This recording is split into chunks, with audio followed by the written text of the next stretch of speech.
Boa noite, pessoal. Estamos aqui para mais uma aula de revisão, onde a gente vai ver algumas questões de matemática que caíram exatamente naquelas provas anteriores do ENAD, né?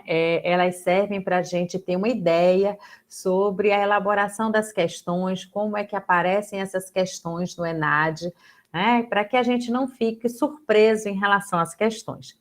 A gente vai perceber que muitas vezes as respostas das questões elas são dadas às vezes no próprio enunciado que traz da questão, ou até mesmo por exclusão nas alternativas apresentadas, porque muitas vezes algumas dessas alternativas trazem situações que são completamente descartadas, considerando exatamente aquilo que o enunciado da questão está querendo. Um outro detalhe também importante, e aí que eu chamo a atenção de vocês, é que muitas vezes o conteúdo que está sendo solicitado em algumas dessas questões são exatamente oriundos lá do ensino fundamental, lá do ensino médio.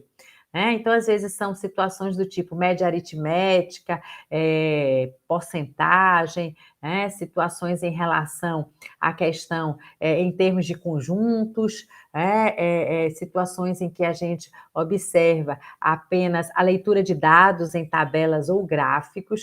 Então, são situações que muitas vezes não necessariamente vocês viram somente aqui na graduação, né? Na graduação houve um aprofundamento, talvez, desses conteúdos, mas com certeza vocês trazem com vocês algum tipo de conteúdo e conhecimento, né, dessas situações que muitas vezes são um conhecimento mais geral e que muitas vezes foi aprendido até mesmo antes aqui da graduação. Bom, nessa nossa aula de hoje, eu vou trazer para vocês algumas questões do ENAD desde de 2009 para cá, tá? Então, a gente vai perceber exatamente essas situações, nessas questões que eu vou trabalhar com vocês a partir de agora. Então, vamos lá.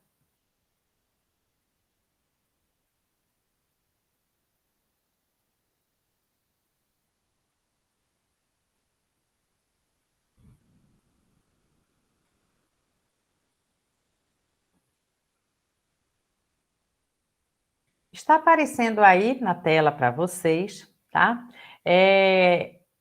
As questões do ENAD. Nós vamos começar na aula de hoje a partir dessa questão que está aparecendo aí, que é do ENAD de 2009, questão 22 do ENAD de 2009.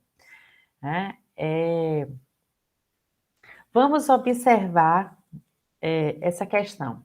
Trata-se de uma questão que envolve, na verdade, algumas situações de conjuntos e de símbolos matemáticos. Vejam bem, no ENAD lá de 2009, nós temos o seguinte: dados 3 eventos aleatórios, o evento A, o preço da gasolina subir, o evento B, o real desvalorizar, e o evento C, a taxa de juros Selic subir. A interpretação da igualdade entre tais elementos veja, ele traz 3 situações, uma situação A, que é o preço da gasolina subir, a situação B, que é o real desvalorizar, e a situação C, que é a Selic subir. E aí faz uma série de relações entre esses 3 conjuntos. Admita que A é um conjunto, B é um outro conjunto e C é um outro conjunto. E ele quer saber exatamente sobre a interpretação da igualdade entre eles. E aí nós temos algumas situações, né, nas alternativas que vão de A até a letra E. Essas alternativas, olhando aí para a tela, para o monitor de vocês, vocês já percebem que existem relações em termos de um símbolo matemático.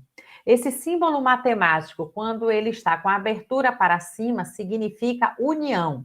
Então, na primeira alternativa, por exemplo, nós teríamos A unido a B unido a C. Esse símbolo matemático de união significa, em termos de silogismo, significa união ou. Então, por exemplo, A ou B ou C, tá? A unido a B unido a C. Eu estou na primeira alternativa da questão 22. E observe que o enunciado da questão fala sobre a igualdade na interpretação, né? Então, nós temos aí, na letra A unido a B unido a C é igual a inter B inter C. Quando esse sinal está com a abertura voltada para baixo, significa interseção, tá? Interseção é o que eles têm em comum, ou, né, no silogismo, né, a ideia do e. Então, assim, seria A e B e C.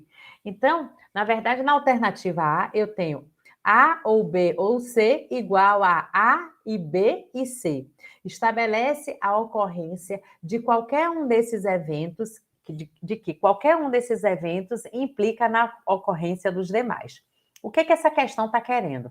Ela lidar exatamente essa estrutura, tá? Ela lhe dá uma relação e ela quer saber se nessa relação aqui que ela lhe dá, ela está sendo interpretada exatamente sobre o que está escrito logo adiante. Então, ela está querendo dizer aqui, ó, na letra A, nós temos A unido a B unido a C é igual a A inter B inter C. Será que isso significa que estabelece uma ocorrência de que qualquer um desses eventos implica na ocorrência dos demais? Essa alternativa, ela pode ser. Por quê? Porque assim, ó, A unido a B unido a C significa que pode ocorrer ou A, ou B, ou C. Eles estão unidos. É como se eu utilizasse exatamente aquela conjunção ou. A ou B ou C. Significa ou o preço da gasolina subir, ou o real desvalorizar, ou a taxa de Selic subir. Isso vai ser igual a inter B inter C, ou seja, o preço da gasolina subir e o real desvalorizar e a taxa de Selic subir. Essa alternativa A, ela pode ser. Vamos deixar ela em destaque e nós vamos analisar as demais. E aí, só para antecipar, por que ela pode ser? Porque a primeira parte da igualdade estabelece que qualquer um desses eventos ele pode acontecer. Por que qualquer um dos elementos? Porque se eu substituir esse sinal aqui por ou, vai ficar A ou B ou C. Ou seja, estabelece a ocorrência de qualquer um deles três, que vai ser igual a inter B inter C, significa A e B e C. Ou seja, implica na ocorrência de todos eles. Ou seja, ele está implicando que eles precisam acontecer. Então, embora seja um jogo de palavras, muitas vezes com uma interpretação que no momento da prova, muitas vezes a pessoa está com um certo grau de ansiedade, mas essa alternativa A, ela pode ser porque ela realmente traz isso em relação a essa análise. Vamos observar as demais. Na alternativa B, eu tenho A unido a B unido a C, ou seja, A ou B ou C é igual a A unido a B. Observe que o C não aparece aqui. O C, se você olhar aí no alto da sua tela, você vai perceber que a letra C diz respeito à taxa Selic. No entanto, ela não está presente aqui nesta segunda parte da igualdade. Vamos ver se o que está escrito reflete exatamente essa alternativa. Na letra B, eu tenho, estabelece que o preço da gasolina não sobe quando a taxa Selic sobe.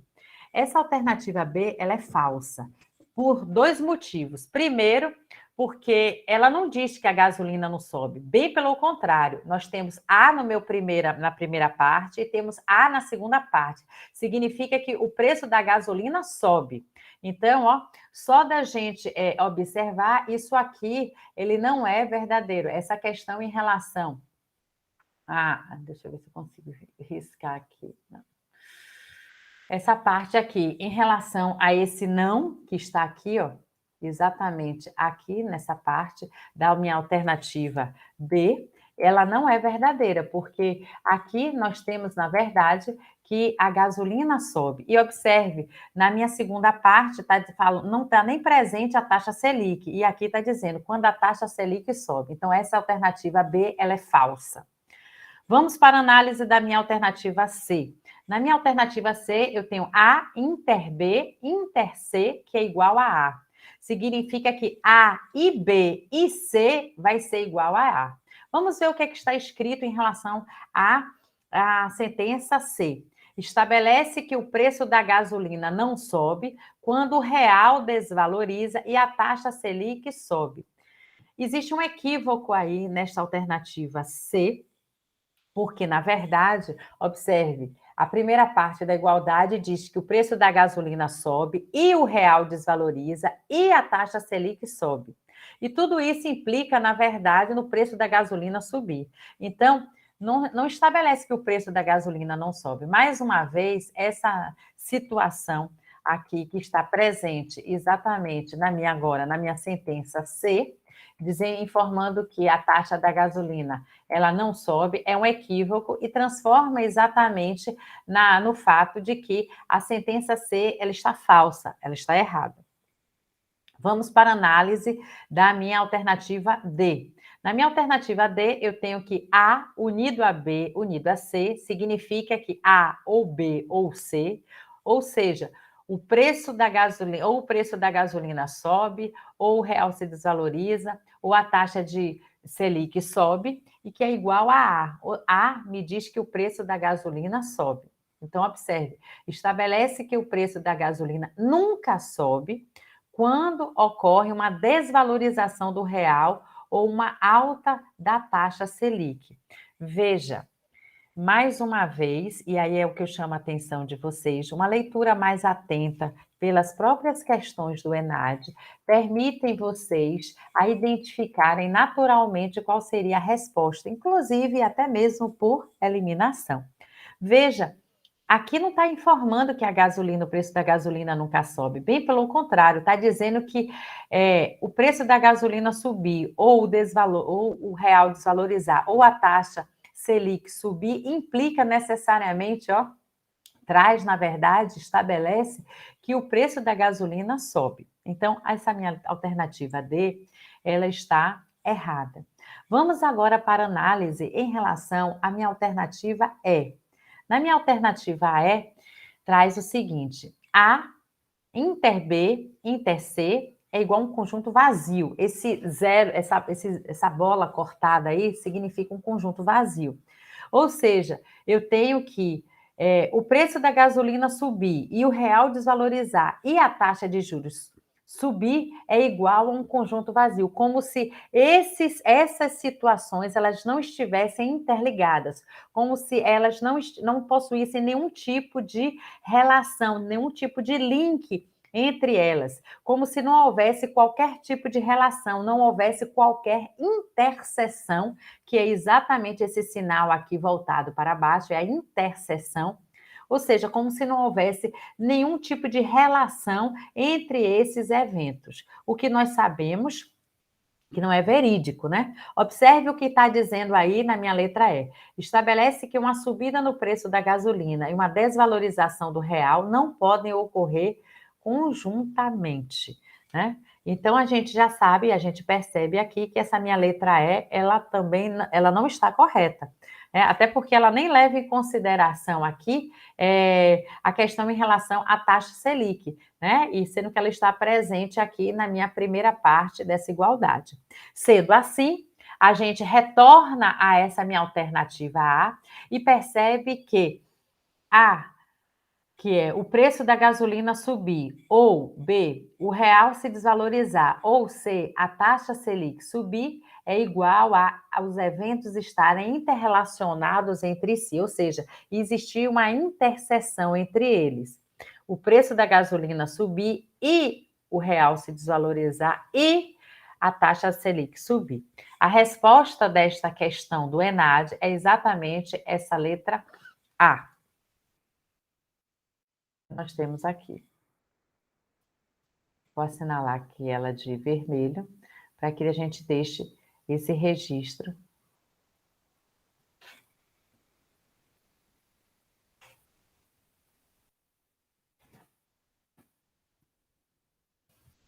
Deixa eu colocar aqui. Eu vou destacar, então, a alternativa em vermelho, para que a gente perceba a diferença em relação às demais.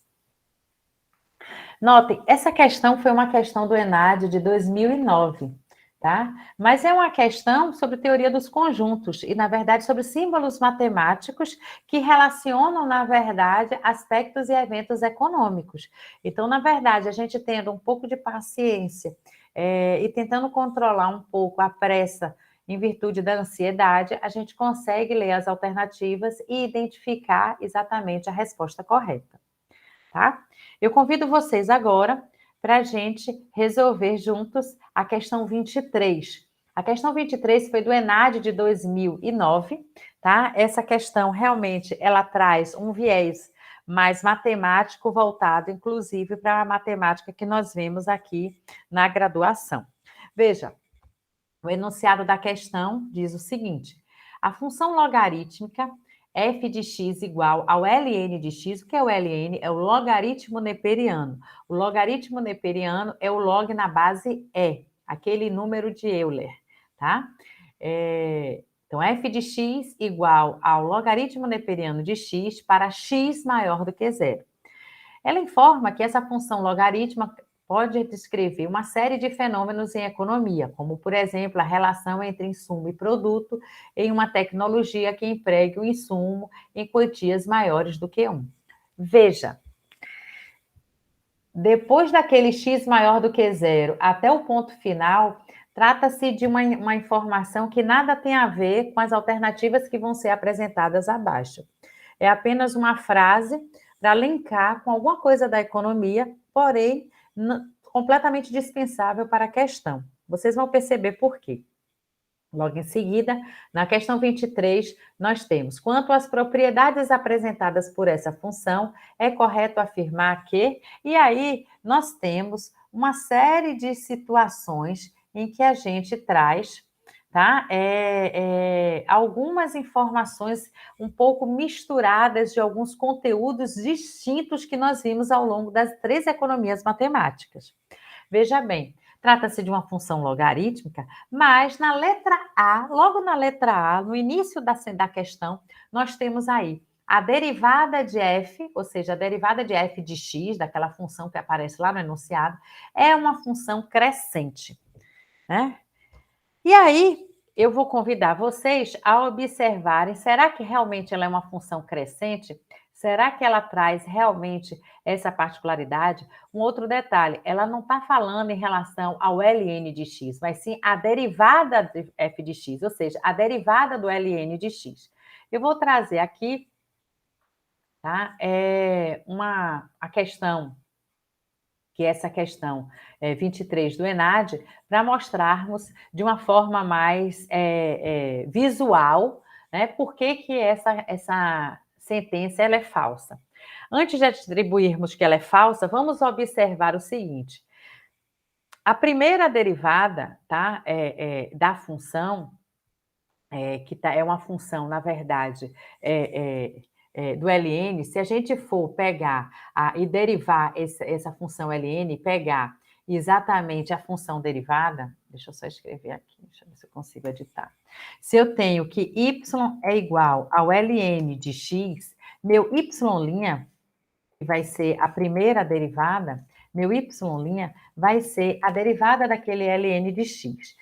Lá nas economias matemáticas 1, a gente aprendeu algumas regras de derivadas. E a gente viu que naquela regra do logaritmo neperiano, a regra era: eu olhava para a função, nesse caso aqui eu só tenho o x, eu derivava o x, então derivando o x, eu vou ficar somente com 1 no meu numerador, e no meu quociente eu ficaria com a derivada a função na íntegra, que seria o x. Então, a primeira derivada do ln de x é 1 sobre x.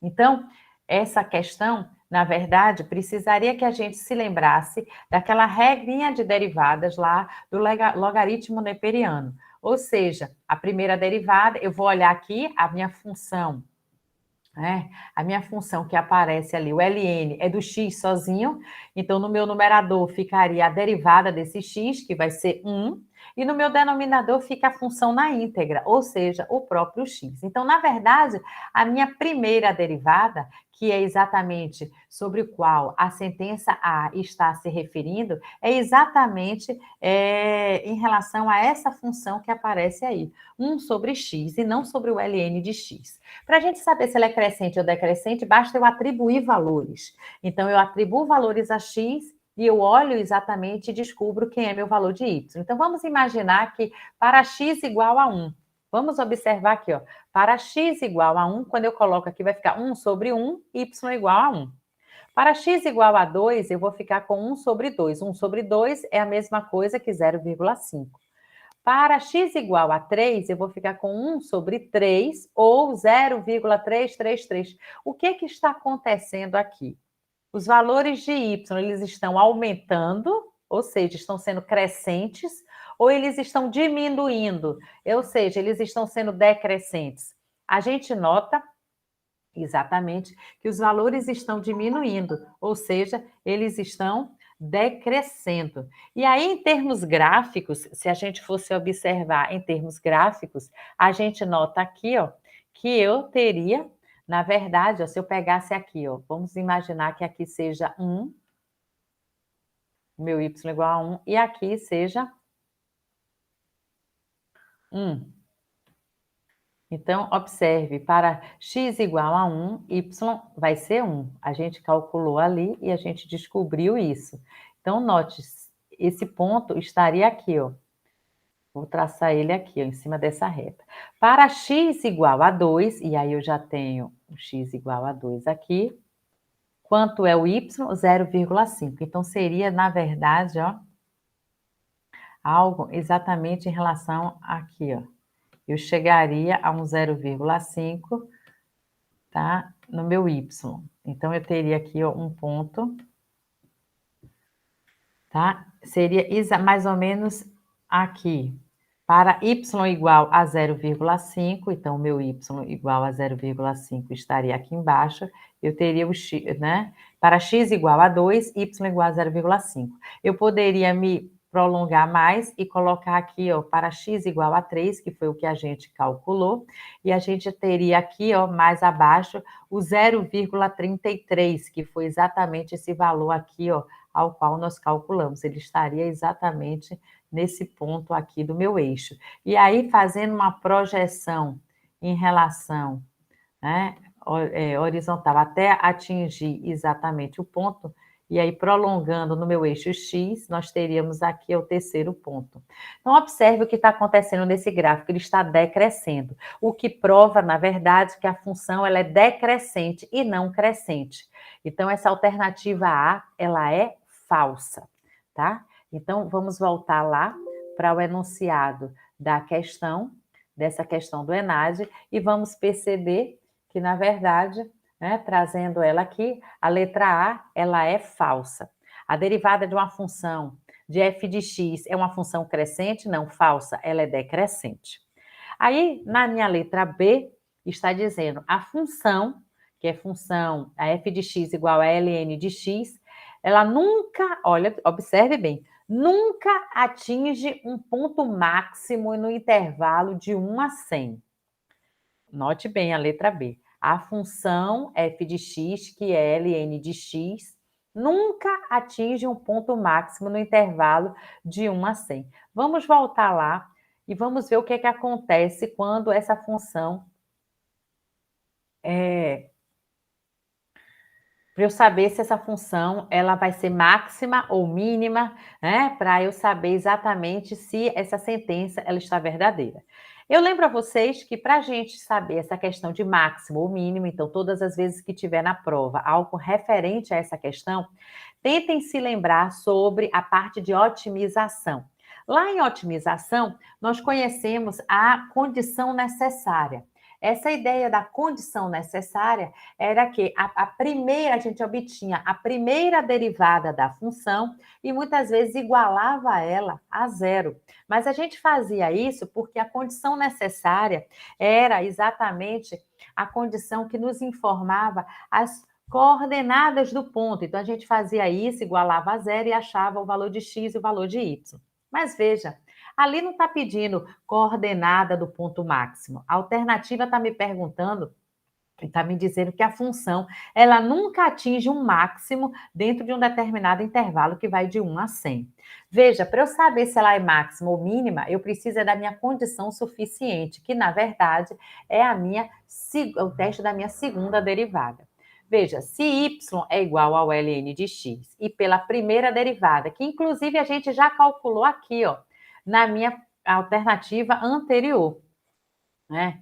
A gente já tinha calculado ali na minha alternativa anterior. Então, eu tenho a função que foi dada na questão, eu tenho a minha primeira derivada, observe que é exatamente aquilo que a gente achou lá, inclusive na questão anterior, ou seja, a primeira derivada é 1 sobre x.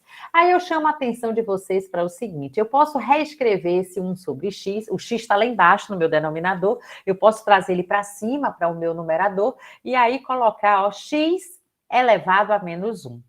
E aí você pode estar perguntando assim, mas Patrícia, por que eu vou fazer isso? Porque fica visualmente melhor para você trabalhar na sua condição suficiente, que é exatamente o que eu quero, que é a minha segunda derivada. Quando eu vou derivar aqui, ó, da primeira, para eu achar a segunda derivada, eu vou derivar a partir da primeira derivada. E aí o expoente desce, vem aqui para frente, então vai ficar menos 1 vezes x elevado, menos 1, menos 2. Então, a partir de agora, eu já tenho a minha segunda derivada. Quem é a minha segunda derivada? É menos x elevado a menos 2. E para que eu preciso da segunda derivada? Porque a segunda derivada é o teste da segunda derivada, ou melhor dizendo, da minha condição suficiente, que ele informa se a função tem máximo ou se a função tem mínimo. Se na alternativa está trazendo isso, então eu preciso chegar exatamente a essa ideia, descobrir se ela tem um máximo ou um mínimo. E aí, veja, o intervalo da questão, a questão está falando que vai de 1 até 100. Então, eu posso pegar para x igual a 1, para x igual a 2, para x igual a 3, para x igual a 4, para x igual a 100. E perceber se realmente ela vai ser de máximo ou de mínimo. Vejam bem. Para x igual a 1, quando eu substituo na minha segunda derivada, o que vai ficar? O menos, que é dele, tá vendo? O menos já está aqui. É 1 sobre 1 ao quadrado. Ou eu posso botar 1 elevado a menos 2. 1 elevado a menos 2 é a mesma coisa que 1 sobre 1 ao quadrado. É como se esse simbolismo aqui, ó, desse menos, ele significa que ele está aqui embaixo no meu denominador. 1 sobre 1 é 1 mesmo, só que eu tenho esse sinal aqui da frente que vai transformar ele em negativo. E esse sinal, ele é útil. Para a gente ratificar o que está acontecendo, eu vou trazer aqui, ó, para x igual a 100, que foi o outro valor que estava dentro do intervalo. Posso pegar qualquer valor dentro desse intervalo. Então, na verdade, eu vou ficar com menos 1 sobre... Esse 100 é como ele vai ocupar esse valor do x, ele vai estar lá embaixo no meu denominador. 100 ao quadrado é, na verdade, 10.000. E aqui é um conhecimento que a gente trabalhou lá atrás no ensino fundamental, que é uma espécie de relação de decimais. Aqui basta apenas você correr a vírgula, né? Quando a gente tem uma divisão desse tipo, a gente conta os zeros, 1, 2, 3, 4, e a gente corre a vírgula. Então, vai ficar 0,0001. Ou seja, após a vírgula, eu vou ter 4 casas decimais. Essas 4 casas decimais elas vão aparecer, por quê? Porque a gente conta os zeros que estão aqui embaixo. Então, observe, 1, 2, 3, 4. Então, vai ficar 0,0001, ok? Agora, observe, eu tenho um sinal de menos aqui. Ele se perpetua, ele se mantém. Note, o que está acontecendo nessa minha segunda derivada? Ou seja, na minha condição suficiente. Ela é sempre negativa, ela está sendo negativa. E quando ela é negativa, significa que o ponto é de máximo. Ela admite ponto máximo, sim. Vamos voltar lá na minha sentença e observar o que é que acontece. A letra B me diz que a função nunca atinge um ponto de máximo. Nunca, observe, tem um nunca atinge um ponto de máximo no intervalo que vai de 1 a 100. E isso está falso. Vocês perceberam ali que aquela função, ela é uma função que admite máximo. Ela é comprovada, inclusive, isso devido exatamente àquela minha questão em relação ao teste da condição suficiente. Então, veja, é mais uma alternativa que ela é falsa. Então, a primeira está falsa, porque a derivada da função, ela é, na verdade, decrescente. A segunda está falsa, porque ela atinge ponto máximo, sim, nesse intervalo. Vamos agora partir para a minha terceira alternativa. Pela minha terceira alternativa, nós temos a inversa da função é uma função côncava. Veja, que função é essa? Olhando lá para cima, eu estou vendo que é a função logarítmica. A questão, inclusive, já começa aqui, ó. A função logarítmica, ela mesma já está lhe dizendo ali em cima, né? A função logarítmica. E aí, a inversa da função logarítmica é a minha função exponencial. Então, eu vou trazer, inclusive, um gráfico aqui para a gente visualizar, porque se torna bem mais interessante a gente perceber em termos gráficos. Veja bem. A inversa de uma função logarítmica, eu tenho aqui ó, a função logarítmica, tá? A função logarítmica, ela é uma curva, ela possui uma característica porque ela sempre corta no ponto x igual a 1, y igual a 0, ela é uma curva. Se nós pudéssemos traçar aqui uma bissetriz, dividindo, né, o primeiro e o terceiro quadrante, imaginemos que essa bissetriz fosse um espelho, e nós teríamos, na verdade, o rebatimento desta minha função logarítmica do outro lado. E esse rebatimento neste espelho faria exatamente uma imagem, uma espécie de uma imagem invertida dessa função, que seria, na verdade, a caracterização da minha função exponencial. A minha função exponencial, ela também é uma curva, com a característica de que ela corta sempre no ponto x igual a 0, y igual a 1.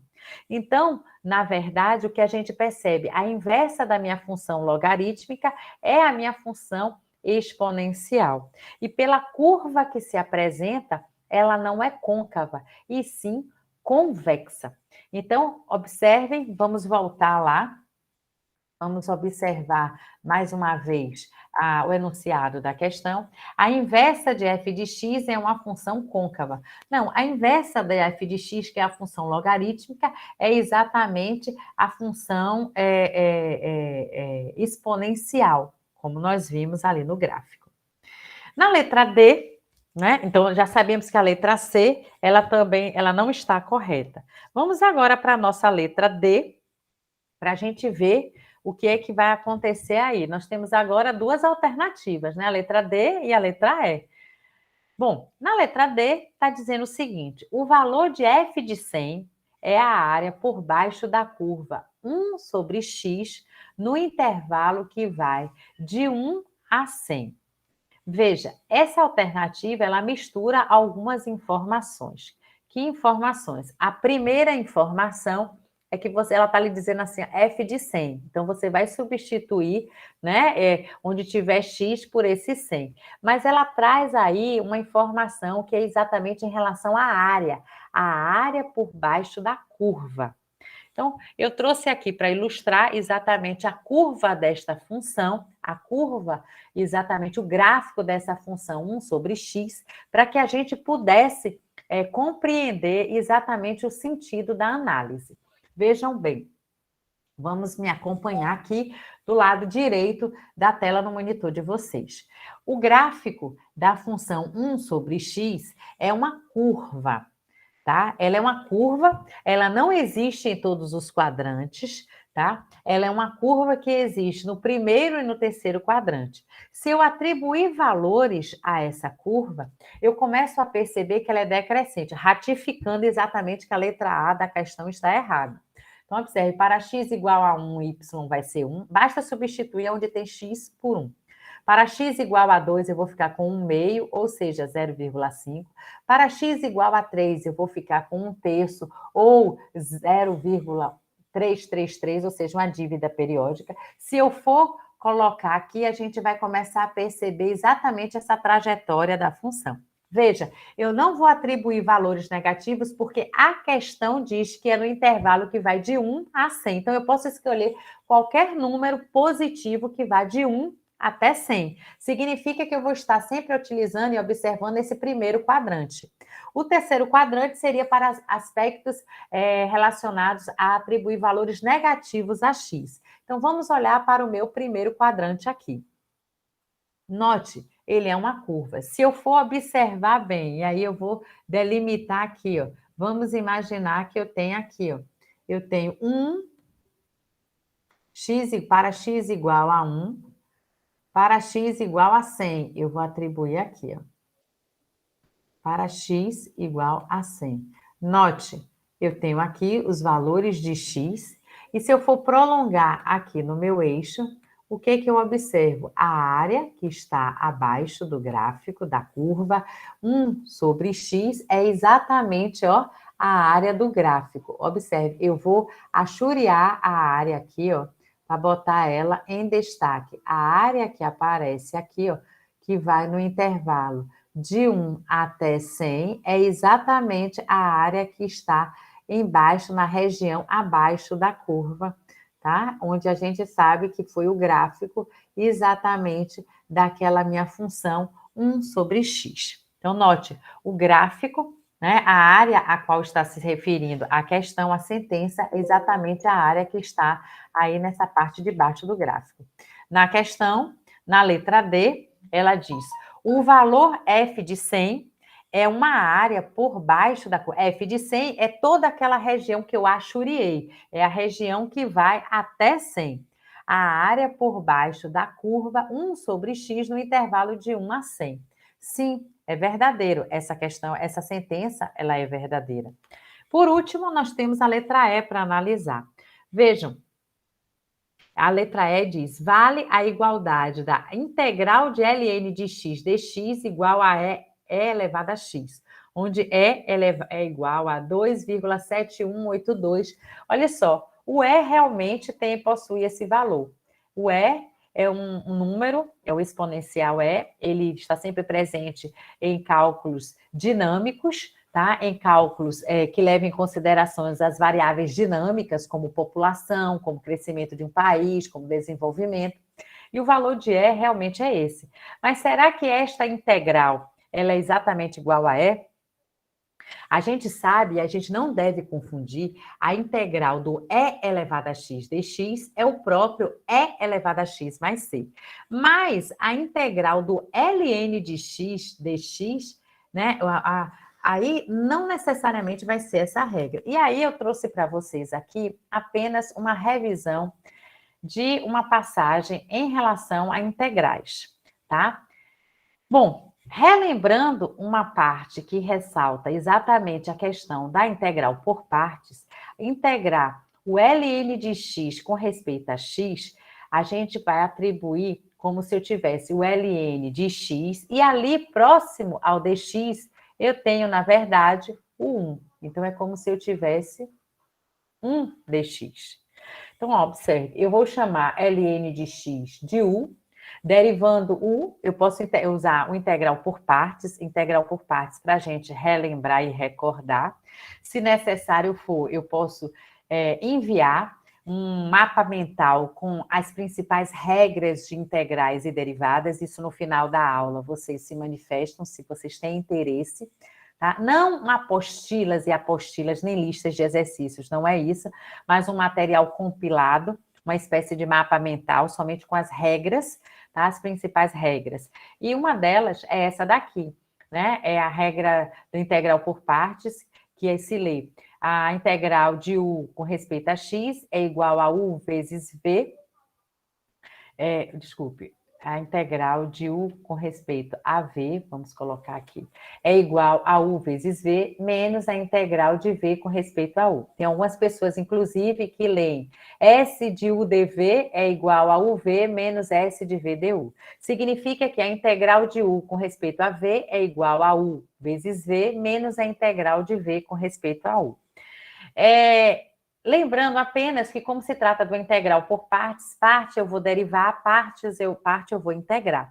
Essa é aquela questão em que a gente utiliza tanto conhecimentos de derivadas como conhecimentos de integrais. Então, eu tenho aqui u, quem vai ser u? U vai ser o meu ln de x. Derivando u, aqui eu tenho du, derivando u, nós vimos exatamente que vai ser 1 sobre x. Ou seja, a derivada de x fica no meu numerador sobre a função na íntegra no seu denominador. Só que agora eu tenho dv. dv é dx. Na verdade, dv é 1 dx. Eu vou colocar 1 aqui para ficar mais claro. E quem é v? V, na verdade, e aí eu vou puxar para cá, v é a integral de 1 com respeito a x. A integral de 1 com respeito a x, 1 é uma constante. Quando nós temos a constante, a regra da constante, basta eu anexar a variável, e anexando a variável, que variável é? X. Vai ficar x mais c, onde esse c é aquela constante arbitrária que aparece toda vez que eu integro a função. Então, desaparece esse dx e aparece esse c. A integral de 1 dx é o próprio x, e é por isso que ele aparece somente aqui. Eu não vou utilizar essa constante arbitrária c nessa forma, ela aparece no final, representando uma constante arbitrária agregada. Diante disso, basta apenas eu substituir na fórmula, tá, da integral por partes, para descobrir quem é, na verdade, a integral do ln de x. A integral do ln de x dx vai ser u, quem é u? U, que é o ln de x, está aqui, ó. Vocês podem observar, ele está aqui. Vezes v, quem é v? V é x, ele aparece aqui, tá? Menos, que é o menos da fórmula, a integral de v. A integral de v com respeito a u é a integral. Quem é v? X, mais uma vez, ó, a integral. E essa parte aqui, na verdade, é essa parte que eu acabei de fazer novamente, ela se repete nessa questão, nessa função. A integral de 1 dx, que vai ser o próprio x. Então, a integral de v com respeito a u é a integral de x, né? Sobre, é como se eu tivesse x e quem é du? Essa parte aqui vai ficar x vezes, quem é du? Du é 1 sobre x. 1 sobre x. Du, né? E aí vai ficar mais c. Note que a gente aqui vai trazer, na verdade, uma explicação em que é a aplicação da regra, né? Na verdade, né? A aplicação da regra que nós temos em relação à própria... Opa, calma. A aplicação da regra que nós temos em relação à própria questão, ou seja, a aplicação de uma integral por partes, ok? E aí, ao aplicar esta integral por partes, o que a gente percebe é que, na verdade, a gente vai ficar com ln de x, né? A integral do ln de x dx vai ser igual ao ln de x vezes x menos o x mais C. Aquele C que anteriormente tinha aparecido aqui no valor de V, ele aparece no final da sentença, ou seja, aparece no final da integral, representando a constante arbitrária agregada.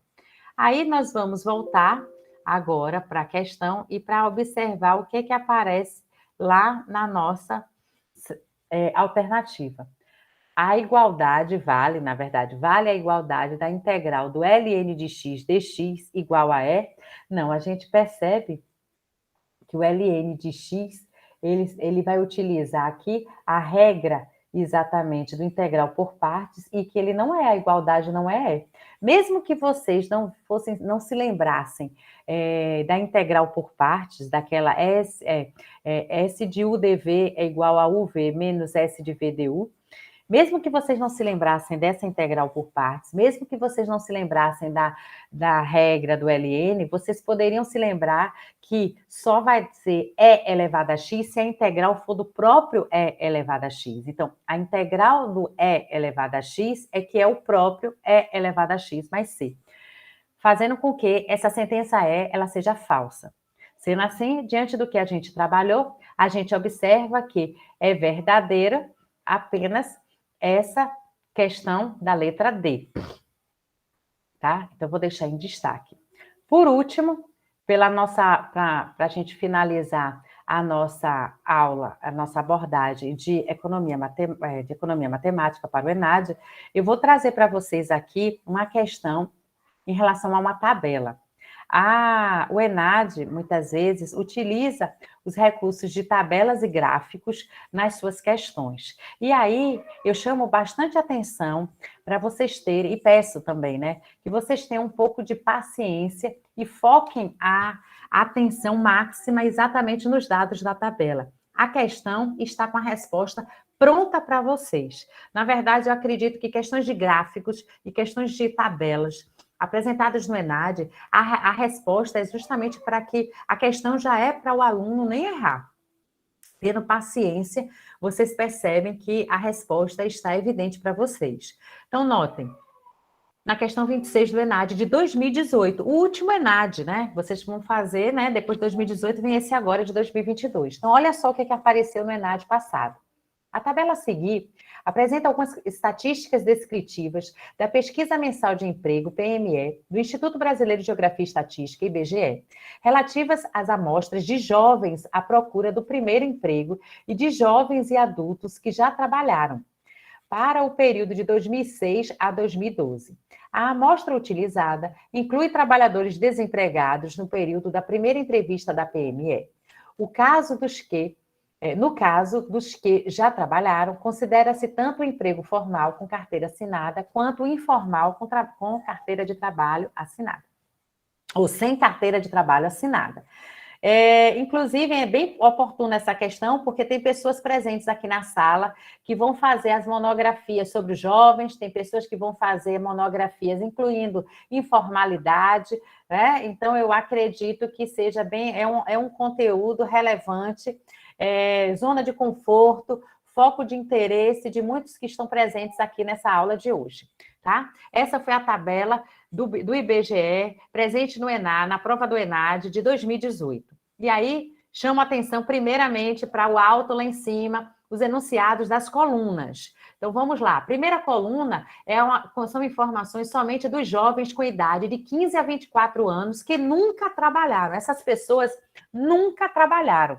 Então, elas não entraram ainda no mercado, nunca trabalharam, de 15 a 24 anos, tá? A segunda coluna é a coluna dos jovens com idade de 15 a 24 anos que já trabalharam. E a terceira coluna são as pessoas com idade de 25 a 60 anos que já trabalharam. Ou seja, essa terceira coluna são os adultos, tá? Já chegando, inclusive, na terceira idade que trabalharam. E aí, vamos ler agora o que tem nas linhas. A primeira linha traz a média de escolaridade em anos, tá? Então, aí traz para cada grupo desses. A segunda linha traz a média de idade. Então, a primeira linha traz a escolaridade, os anos de estudo. A segunda linha, a média de idade, quantos anos essas pessoas, em média, possuem no grupo.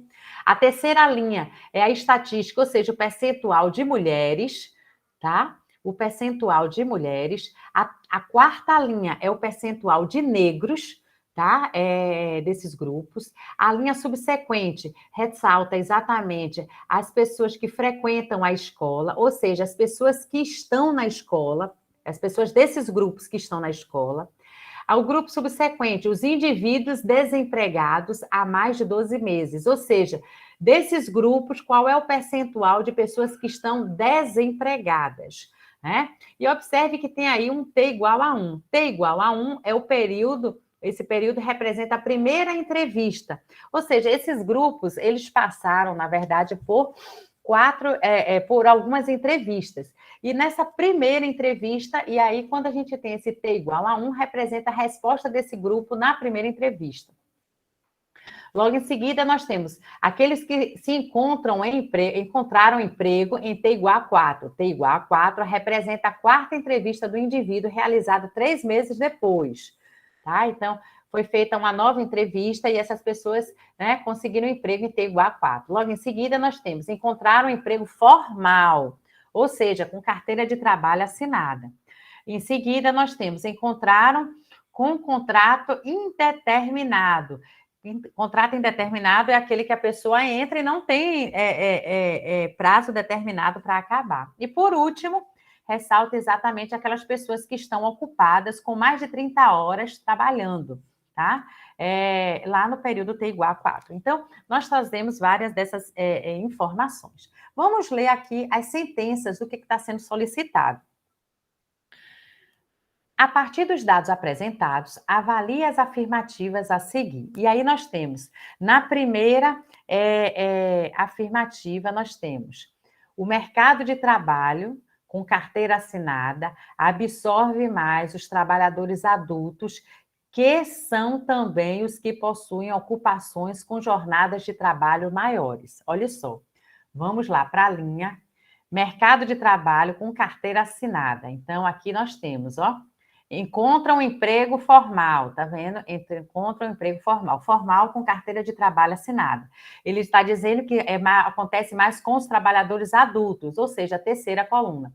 Entre os jovens que não têm emprego, 11%, entre os adultos, os jovens, né, que estão trabalhando, 17%, entre os 17,70%, entre os adultos jovens, 17,95%. 17,95 realmente é maior, ou seja, o grupo dos adultos, observe, pessoas com idade de 25 a 60 anos, que são os adultos, dessa linha aqui, realmente é o grupo maior. Mas ele ainda faz um complemento.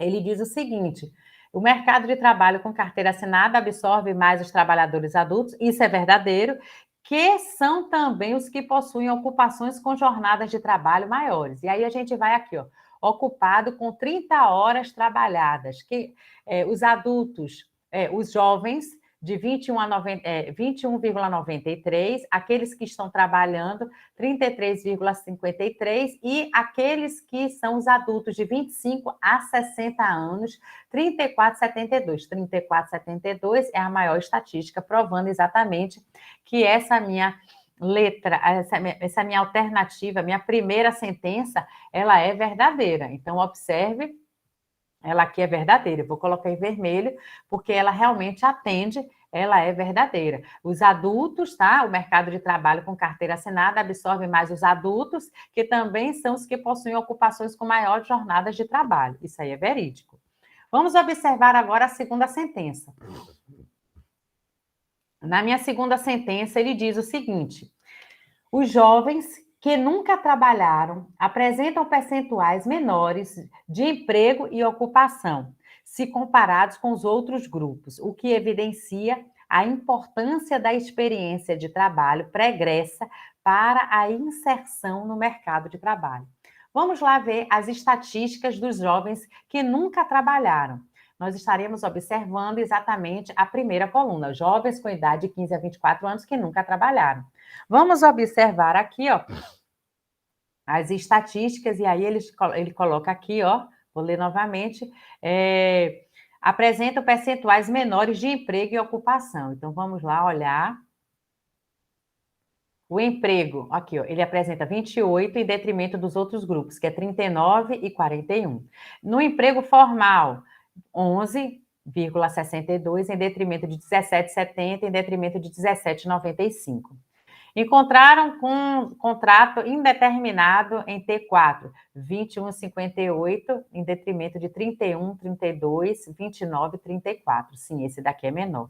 Essa sentença, essa segunda sentença, ela é verdadeira, tá? Então, vou deixar aqui em destaque, porque ela é verdadeira. Vamos ver a terceira sentença, para a gente poder avaliar a questão.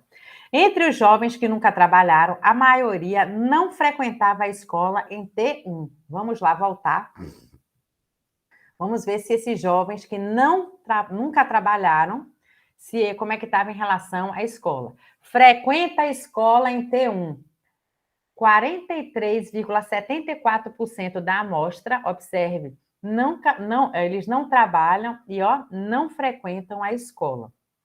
Então, observe, realmente é uma maioria, né, considerável. Eu poderia dizer exatamente, se eles não trabalham, não frequentam a escola, eles fazem parte daquela geração neném, nem trabalha, nem estuda, né? É uma população, inclusive, alvo de vários estudos justamente para se tentar resolver esse problema. É uma temática em apreço, muito significativa, inclusive já foi temas de algumas monografias aqui no nosso departamento. Então, a gente percebe que 43,74% realmente nem estuda e nem trabalha entre aqueles jovens, né? Então, entre os jovens que nunca trabalharam, a maioria não frequenta a escola em T1, o que transforma também ela em verdadeira. E aí, o que a gente observa, na verdade, é que agora a gente vai procurar qual é correto afirmar, né? É correto o que se afirma em 1, 2 e 3. Resposta correta, letra E. Seria exatamente a resposta desta questão. Observem como o resultado, a resposta, está no próprio gráfico. Eu gostaria que vocês percebessem, através essa última questão que nós trabalhamos aqui, justamente que, olhando a tabela, olhando o gráfico, muitas vezes a resposta já está ali, basta apenas ter um pouco de paciência, tá? Para localizar a resposta correta, tá? Bom, a nossa aula de matemática, ela vai ficando por aqui, tá? Espero que a resolução dessas questões tenham ajudado vocês a perceberem exatamente como vocês vão encontrar, né, o formato das questões que vocês vão encontrar no ENAD, tá? No próximo dia 27 de novembro, ok? Dúvidas?